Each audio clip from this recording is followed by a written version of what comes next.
Today, I'll be seasoning my ribs with some Worcestershire sauce and Famous Dave's rib rub. Just slap some of the sauce on there to create a binder and sprinkle on your rub. Make sure to get every inch and all of the sides, including the bottom. We'll be using the SLOW N SEAR and the WEBER iGRILL Mini to assist us today. I'm setting up my burn from right to left with lump charcoal.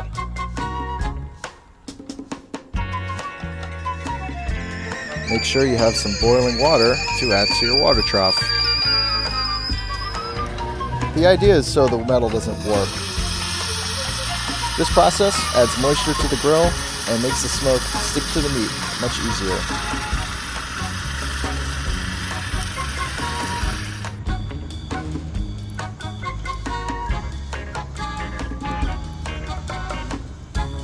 I've added chunks of apple wood, so as the coals burn from right to left, it'll give me a consistent smoke.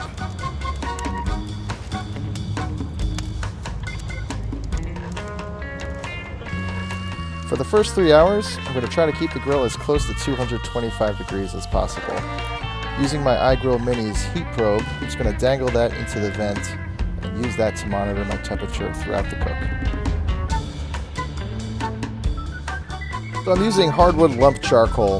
That might have been why I had some inconsistencies with my temperature throughout this cook. I'll get better at it someday.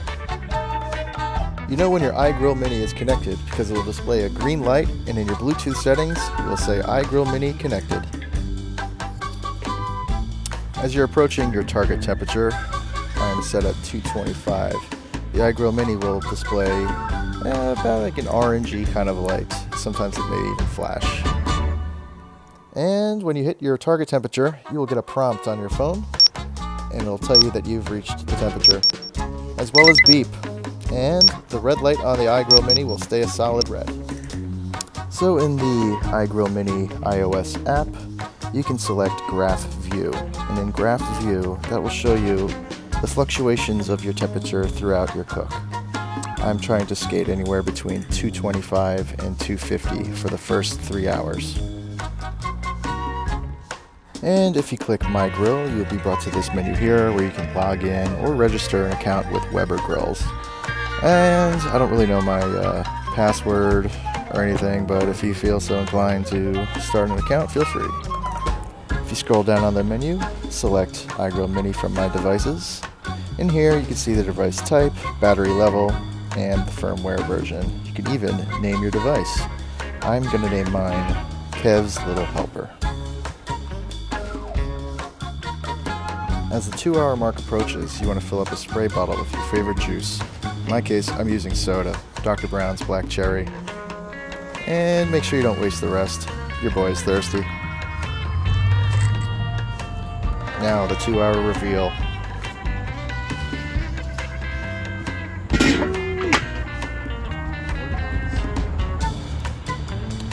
So take your spray bottle from earlier and get ready to spray these down.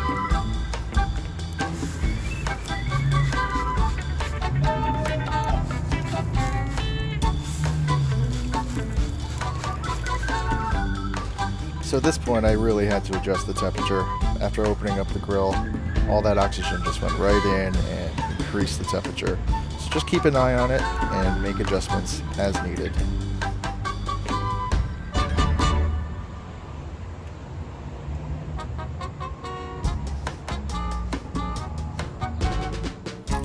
The Texas Crutch, a method where we wrap our meat in tin foil. Helps speed up the process of cooking and keeps in all that nice moisture.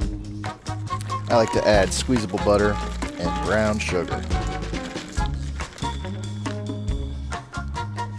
Now let's take it off the grill and get that wrapped up. Look at that. Oh yeah. Oh, don't drop it. And now that we have it inside, we're going to flip that over, put it right on top of that butter and brown sugar, and repeat the process on the underside.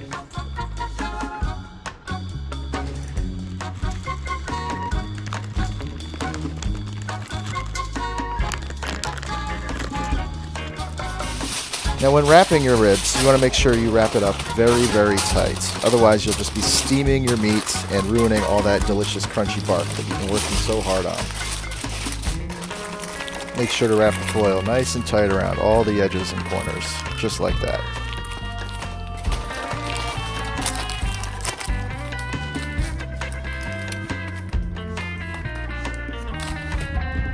So back to the grill we go for another 2 hours wrapped in tin foil.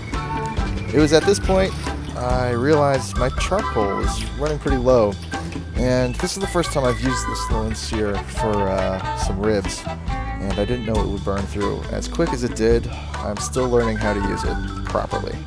I ended up just resetting, redoing it, adding some more coal. Learning process, I guess. At this point I just got frustrated, adjusted my temperatures for about 250 for the rest of the cook. And after 2 hours wrapped in tin foil, let's take a peek. What do we got?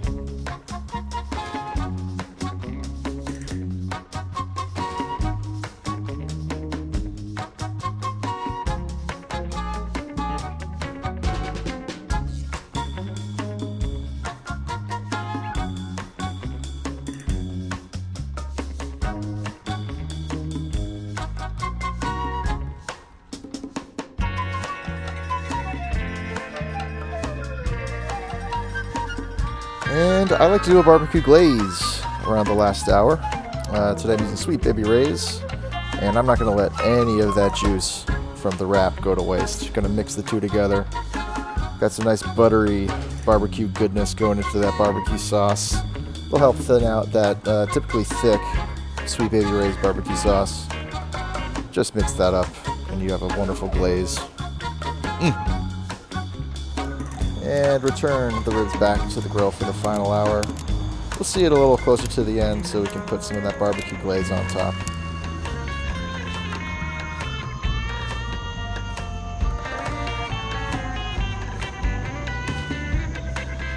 It's been about 45 minutes. I'm going to add some of that glaze that we made earlier. Ooh, look at those. Let's start brushing on some of that glaze.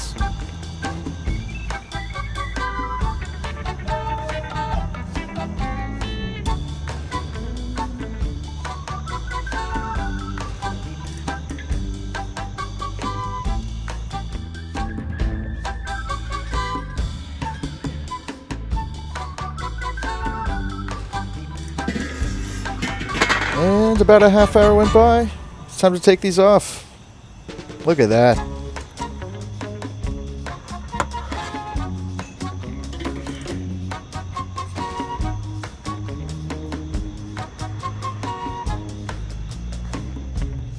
Don't forget to turn off your iGRILL Mini. Thanks again, Kev's Little Helper.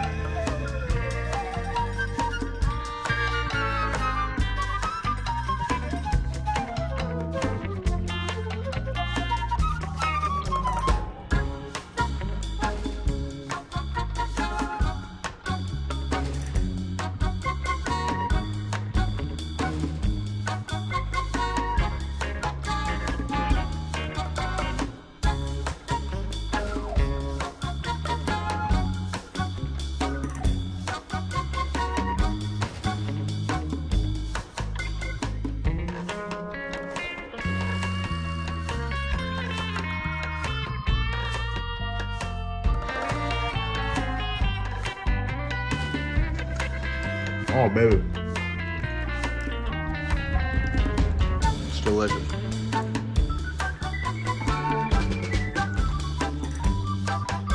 Oh, that was well worth the wait. If any of you have any tips or tricks on how to use the SLOW N SEAR or the iGRILL Mini, leave them in the comments below. And once again, thanks again for watching. Please click the like and subscribe buttons. Thanks again, and happy grilling.